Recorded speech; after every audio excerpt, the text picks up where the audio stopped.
Oke cuy, para pengelana kejahatan, terima kasih udah klik video ini.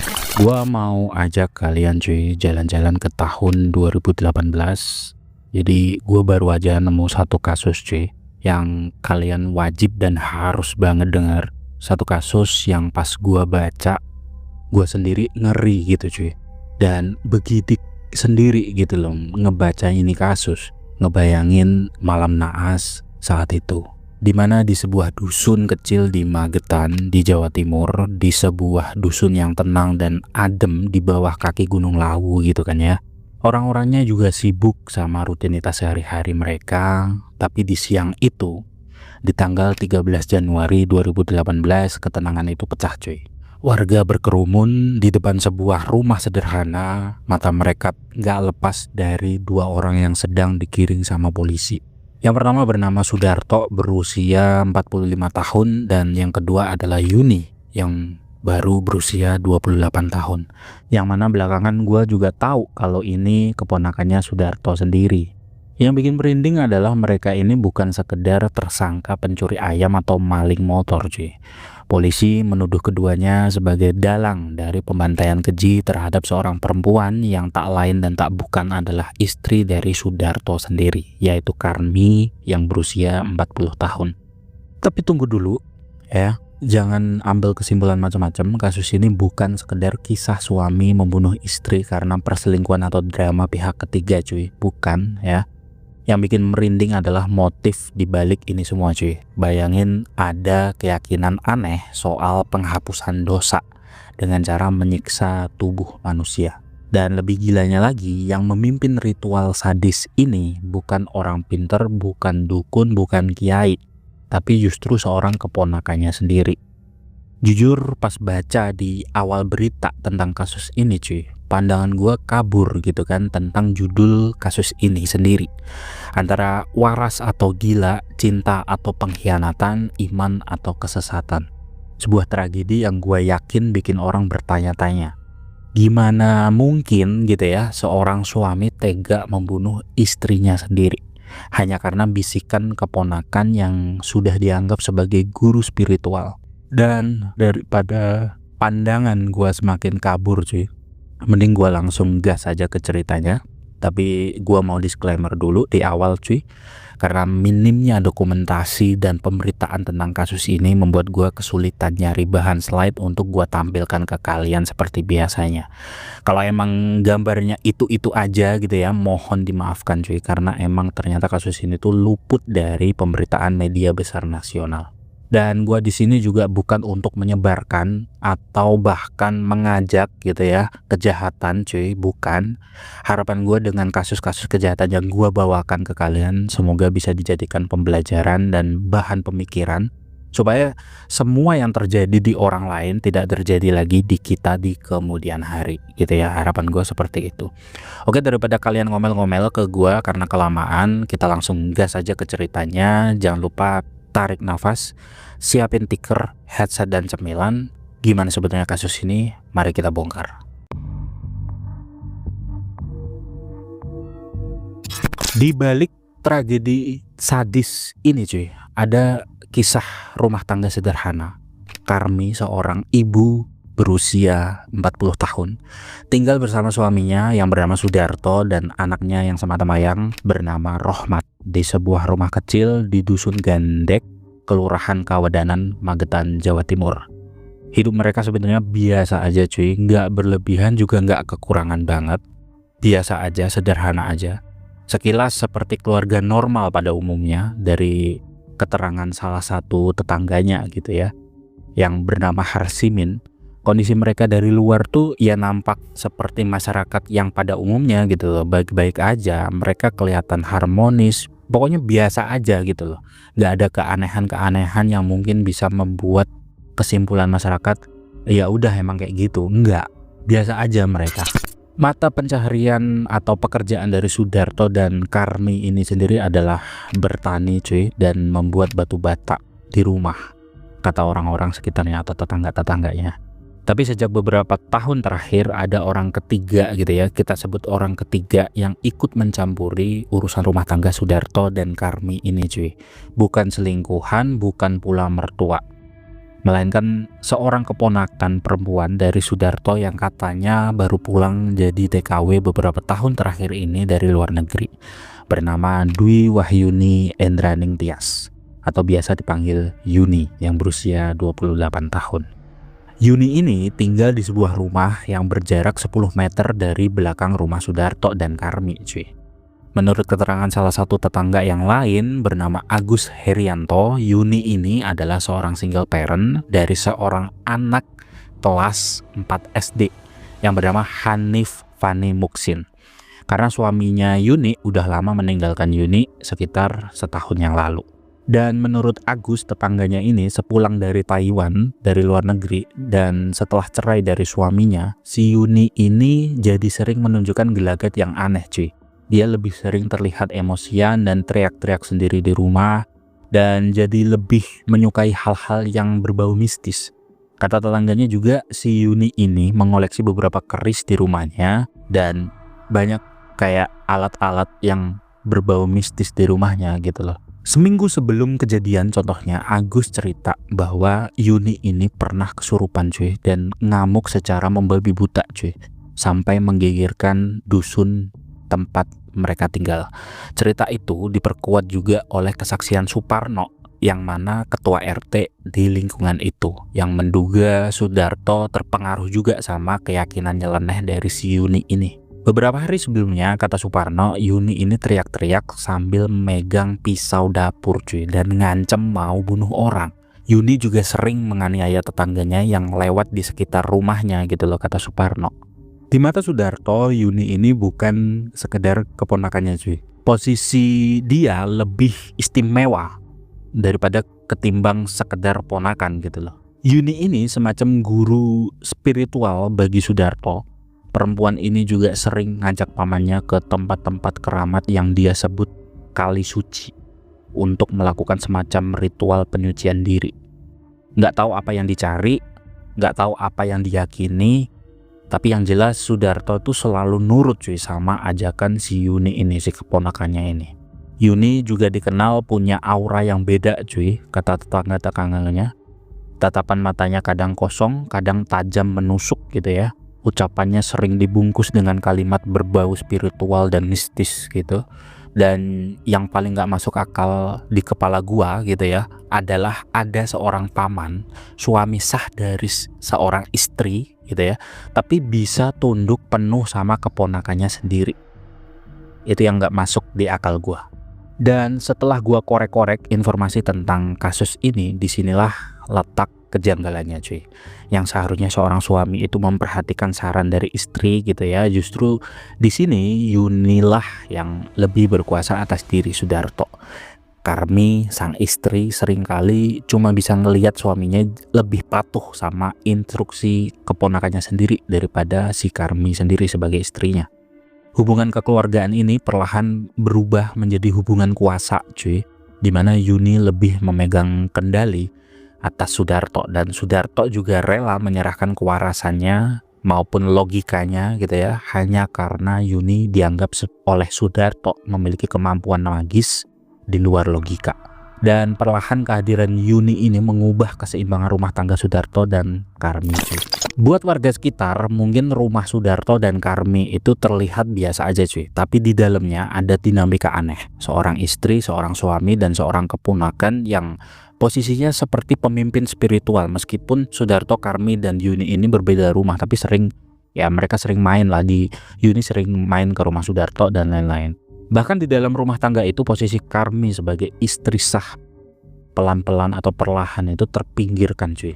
Yang memimpin rumah itu, rumah Sudarto dan Karmi, bukan lagi Sudarto, bukan pula Karmi, tapi Yuni. Dan inilah yang kemudian jadi benih tragedi ini, cuy.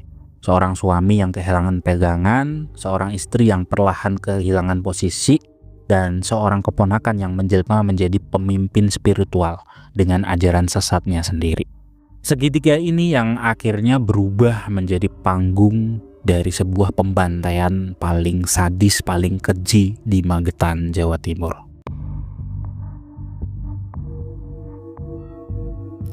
Di hari Rabu malam tanggal 10 Januari 2018 di sebuah ruang tamu sederhana di rumah Sudarto, 4 orang duduk bersama. Di situ ada Karmi, ada Sudarto, ada Yuni, ada Hanif anak Yuni, dan salah satu kerabat mereka bernama Bibit Winarti. Mereka nggak lagi sedang melakukan ritual apapun, mereka cuma lagi gotong royong ngupas kacang sambil ngobrol-ngobrol ringan lah khas keluarga. Pemandangan yang seharusnya jadi lambang kehangatan keluarga gitu kan. Tapi kemudian ketenangan itu cuma bertahan beberapa menit aja cuy, karena tiba-tiba Karmi seperti kayak sesak nafas gitu. Lalu tubuhnya itu menggeliat aneh gitu ya, kayak orang kesakitan ataupun kejang-kejang. Dan disinilah Yuni langsung bereaksi cuy. Dengan suara mantap dia bilang, Karmi kesurupan. Ya, Yuni langsung nubruk bibinya sendiri atau tantenya sendiri. Tangannya langsung nyekek leher dari Karmi. Sementara itu Sudarto yang seharusnya melindungi istrinya justru panik dan malah ikut membantu memegangi tubuh Karmi. Nah di situ ada 2 saksi lain yaitu Bibit Winarti dan Hanif anaknya Yuni. Lalu dibentak sama Yuni untuk ngadep tembok. Mereka pun juga nggak berani noleh gitu kan, cuma bisa dengar suara jeritan dan benturan di belakang mereka. Karmi yang berusaha melawan meronta-ronta malah justru bikin Yuni makin kalap cuy. Ditamparnya wajah Karmi berkali-kali, lalu nyuruh Sudarto ngambil baskom di dapur. Baskom itu kemudian dipukulkan berulang kali ke wajah Karmi, sampai-sampai si Karmi ini mungkin kondisinya masih sadar gitu kan sakit juga digeplak mukanya pakai baskom gitu kan, sampai dia bilang sakit atau dengan bahasa Jawa loro kayak gitu. Tapi Yuni nggak dengerin itu, dia makin kalap mukulin baskom ke mukanya si Karmi. Jadi Yuni ini di sini dalam kondisi itu dia makin kalap, makin beringas cuy mukulin si Karmi. Baskom itu terus dihantamkannya ke muka Karmi sampai akhirnya Karmi nggak gerak. Badannya lemes lalu pingsan. Ya gimana? Badan didudukin Yuni, tangan dipegangin Sudarto, lalu dihantamnya pakai baskom berkali-kali gitu kan. Pingsan lah anak orang ya kan. Tapi bagi Yuni ini baru permulaan cuy. Dan ini bagian sadisnya. Dengan jari-jarinya sendiri, Yuni mencongkel mata dan membersihkan lubang hidung Karni cuy, seolah sedang melakukan ritual aneh. Gue juga nggak tahu apa tujuannya Yuni melakukan ini gitu kan. Lalu dia nyuruh Sudarto ambil sebuah sisir yang bergagang runcing. Gue pikir sisir ini buat apa gitu kan, nggak terfikirkan sama gue cuy, sama sekali nggak terpikirkan ini buat apa. Tapi ternyata dengan bengisnya cuy, ujung gagang sisir itu ditusukin bergantian ke kedua mata dan hidung Karmi cuy. Mata, hidung dicolok gitu kan, ngalir lah darah seger yang keluar dari mata dan hidung Karmi. Tapi yang anjing menurut gua adalah ekspresi Yuni cuy. Dia lakukan ini dengan sangat dingin tanpa sedikit pun keraguan. Dan emang biadab ini orang. Bukannya puas gitu kan, Yuni malah ambil botol di dekatnya cuy. Botol itu sama sisir tadi dijejelin masuk ke mulutnya Karmi cuy, sampai tembus ke tenggorokan. Dan semua aksi keji Yuni itu dibantu dan disaksikan sendiri dengan sangat sadar oleh Sudarto cuy, suaminya sendiri. Gak berhenti sampai di situ cuy. Sudarto kemudian diminta Yuni untuk mengambil palu di dalam kamarnya Sudarto. Perasaan gue udah gak enak waktu baca ini berita ya kan. Palu itu kemudian digunakan untuk memukuli wajah dan tubuh Karmi cuy, sampai wajahnya gak berbentuk wajah cuy. Dan ya Allah, dengan palu itu pula Yuni memukulkan palu itu ke kemaluan si Karmi cuy, dan nusukin gagang palunya ke dalam lubang kemaluannya Karmi. Lebih gilanya lagi, Yuni juga memasukkan kayu usuk sepanjang 1,5 meter ke dalam kemaluan Karmi dan memukul-mukulkan ke wajah Karmi cuy. Lo tau gak cuy, kayu usuk itu apa? Kayu usuk itu biasa dibuat nata genteng di atas biar rapi gitu loh cuy. Kayu usuk yang buat nata genteng gitu. Dan sekujur tubuh Karmi yang udah berlumuran darah itu cuy, kemudian ditutupi dengan karpet dan perlak seadanya sama Sudarto. Ruang tamu rumah Sudarto ini mendadak berubah jadi neraka cuy. Darah di mana-mana, karpet dan lantai penuh darah, jeritan udah nggak terdengar gitu kan. Yang tersisa ini hanyalah tubuh Karmi yang hancur ditutupi karpet dan perlak seadanya. Dan setelah puas dengan aksinya, Yuni ini menyeret Sudarto keluar rumah. Mereka pergi dengan motor Vario warna hitam punya Sudarto, meninggalkan jasad Karmi yang udah nggak bernyawa di rumah, seolah tragedi barusan itu cuma ritual biasa.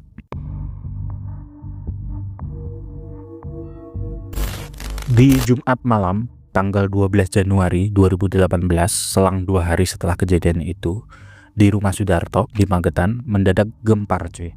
Semua berawal dari rasa curiga seorang tetangga bernama Sucipto. Udah beberapa hari ini dia dan warga lain gak lihat sosok Karmi, perempuan 40 tahun yang biasanya selalu kelihatan beraktivitas di sekitar rumah. Kekhawatiran mereka makin kuat ketika kerabat dari si Karmi ini menghubungi Sucipto untuk suruh ngecek keadaan si Karmi ini cuy. Dan dengan langkah hati-hati, Sucipto ini mendekati rumah korban. Pintu samping ternyata nggak terkunci gitu kan. Begitu pintu didorong perlahan, Sucipto langsung disambut suasana rumah yang berantakan cuy. Kursinya terguling kemana-mana, barang-barang berjajaran berserakan kemana-mana gitu kan. Seolah ada perlawanan hebat yang baru saja terjadi di dalam rumah ini. Dan tentu saja yang terlihat menyeramkan ya darah di mana-mana. Dan di sanalah Sucipto kemudian melihat pemandangan yang gak akan pernah dia lupakan seumur hidup cuy. Jasad Karmi yang tergeletak di lantai, tubuhnya bersimbah darah, wajahnya lebam dan hancur akibat hantaman benda tumpul gitu ya. Dan yang lebih bikin miris, di atas kemaluannya ada sebuah palu yang masih tergeletak, seakan-akan jadi simbol kebiadaban si pelaku. Nggak cuma itu cuy, di sekitar jasad korban Sucipto juga menemukan kayu usuk rumah yang gue bilang tadi, sepanjang 1,5 meter, juga berlumuran darah. Ada juga sebuah botol minuman berwarna hijau yang juga banyak bercak darah, serta pakaian wanita yang sudah ternoda darah pula, yang mana semua itu nantinya diamankan sebagai barang bukti oleh polisi. Sucipto lalu berteriak minta tolong dan sekejap warga berkerumun cuy, dan salah satu dari mereka akhirnya menelpon polisi. Bagi warga desa yang terbiasa dengan suasana pedesaan yang tenang, nyaman dan terkendali gitu kan selama ini, pemandangan di hari itu bagikan mimpi buruk cuy. Bagaimana mungkin seorang ibu rumah tangga biasa yang sederhana gitu ya kehidupannya ditemukan dengan kondisi semengerikan itu, dan di dalam rumahnya sendiri pula ya kan. Dan di hari itu juga kabar mengerikan ini menyebar dengan sangat cepat cuy, menorehkan trauma yang mendalam yang masih dikenang warga Magetan sampai sekarang. Ternyata setelah puas melampiaskan kebengisan pada Karmi pada malam itu cuy, Yuni dan Sudarto meninggalkan rumah menuju ke arah Karanganyar, Jawa Tengah cuy. Bayangin 2 orang pembunuh masih dengan noda darah di bajunya, di tubuhnya gitu ya, melaju di kegelapan malam pada saat itu. Sedangkan di rumah jasad Karmi ini terbujur kaku, ditutupi karpet dan perlak seadanya. Selama 3 hari mereka ngilang, bukan ke luar negeri, bukan pula ke luar kota atau ke kota besar gitu ya, menghilangkan diri gitu dengan rencana yang matang gitu ya. Enggak, mereka cuma muter-muter di daerah Karanganyar sampai akhirnya kehabisan bekal, kehabisan modal untuk minggat gitu ya. Setelah melakukan pembunuhan paling sadis di Magetan, strategi kabur mereka ternyata cuma berkendara seadanya cuy, tanpa uang, tanpa tujuan. Dan akhirnya pada Sabtu tanggal 13 Januari 2018 siang, Yuni dan Sudarto balik ke rumah cuy. Entah karena rasa bersalah, entah karena kebodohan, atau mungkin emang mereka yakin apa yang mereka lakukan adalah bagian dari ritual yang mereka yakini suatu kebenaran. Tapi apapun alasannya, polisi sudah nunggu di situ. Begitu warga lapor tentang kepulangan mereka, petugas Polsek Kawedanan langsung bergerak ke lokasi kejadian. Tanpa ada perlawanan, keduanya ditangkap di rumahnya masing-masing cuy. Terkhusus Yuni, pas mau ditangkap di rumahnya, dia kembali menunjukkan gelagat aneh cuy. Tangannya seperti orang bertapak gitu ya kan, sambil duduk bertumpu lutut kayak jongkok gitu. seperti sembayang di agama-agama tertentu gitu. Polisi langsung merangsek masuk ke dalam rumahnya si Yuni dan langsung menggelandang Yuni ke kantor polisi. Dan pemandangan ini juga otomatis jadi tontonan warga sekitar cuy.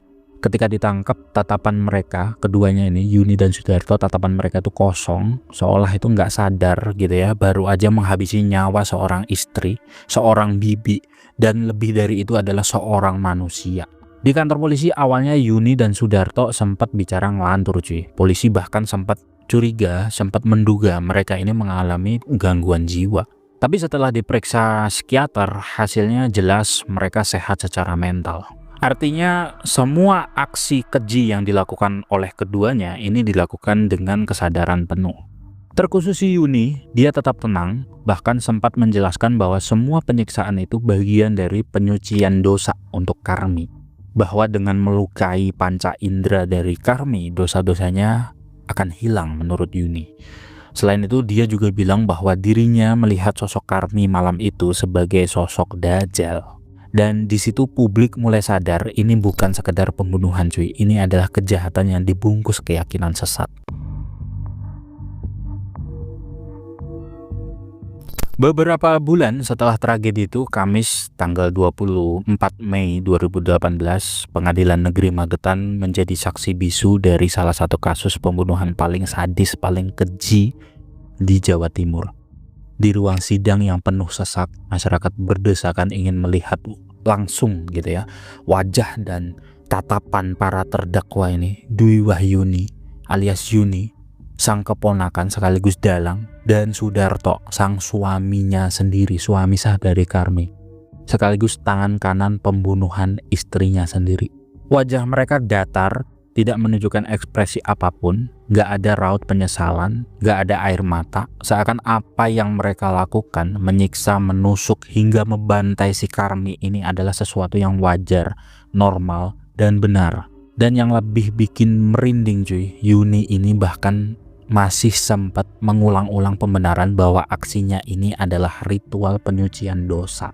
Jaksa lalu membacakan tuntutan dengan suara lantang. Keduanya dituntut 10 tahun penjara untuk masing-masing terdakwa.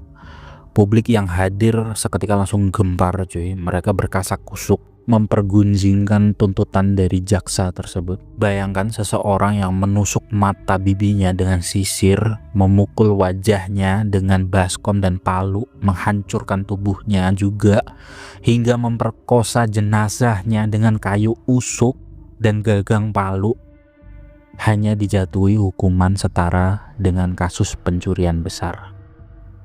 Namun akhirnya hakim tetap mengetuk palu, menetapkan vonis sesuai tuntutan jaksa, yaitu 10 tahun.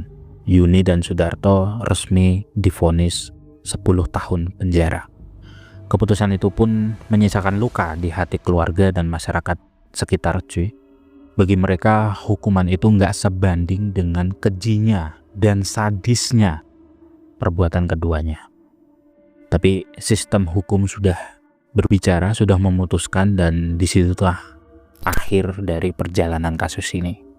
Di luar pengadilan, bisik-bisik masih berlanjut cuy. Ada yang bilang Yuni hanyalah orang sesat yang mengaku pintar spiritual.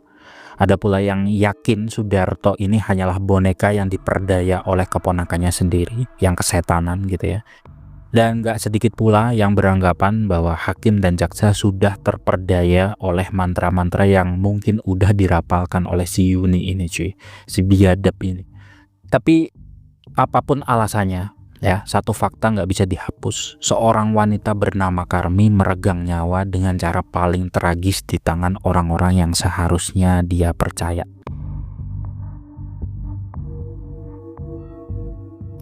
Kasus pembunuhan di Magetan ini menyisakan jejak luka yang panjang cuy. Bukan cuma karena keji dan brutalnya cara Karmi dibantai, tapi juga karena pengkhianatan yang ada di dalamnya. Bayangin aja cuy, seorang suami yang seharusnya menjadi pelindung, pengayom keluarga, justru ikut menjerat istrinya sendiri atas bisikan keponakan yang dia anggap sebagai guru spiritual.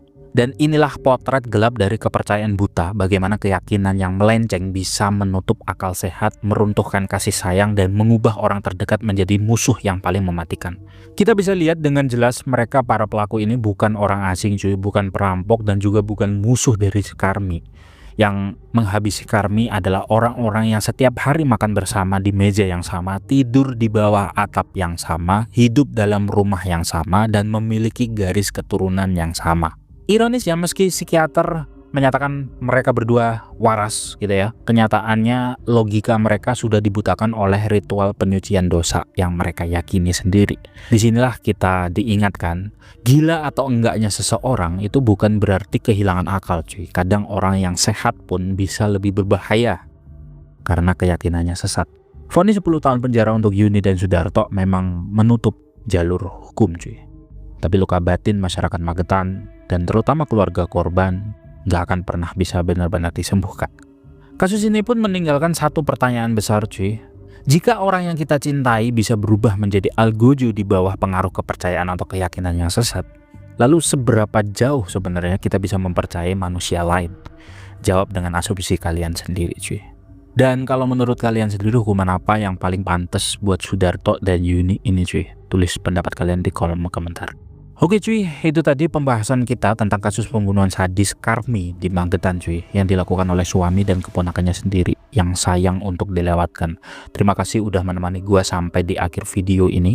Kalau kalian suka dengan konten ini, jangan lupa kasih like, share, dan subscribe biar kita bisa terus bongkar kasus-kasus kelam lainnya dari manapun dan kapanpun. Para pengelana kejahatan, sampai ketemu di cerita berikutnya. Ingat, dunia ini penuh misteri dan kejahatan, dan gua akan selalu ada buat ngebongkar itu semua. Sampai jumpa pengelana kejahatan.